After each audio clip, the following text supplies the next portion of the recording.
ఆ రోగం పెట్టుకొని నువ్వు అంతే బతికినావు అనుకో, నీకు ఆపరేషన్ చేపించుకోలేదనుకో, ఆ గడ్డ తీపించుకోలేదనుకో, పానం పోయిద్ది రేపు. నష్టపోయేది నువ్వే.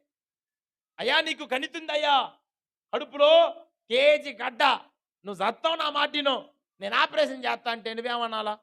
తీయ్యయ్యా మయ్యగని దండం పెడతా అని బతిమిలాడాలా లేదా? ఇప్పుడు వాక్యం చెప్పే దైవజనులను మీరు బతిమిలాడాలా? బెదిరియాలా? ఎడిది? మరి మీరేం చేస్తారు?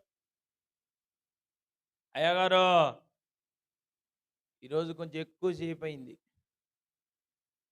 ఈరోజు కొంచెం నువ్వు వండిన వంట కారమైంది. నువ్వు ఈరోజు నాకు కాకరకాయ కూరతో అన్నం పెట్టినావు. చేదుగయింది.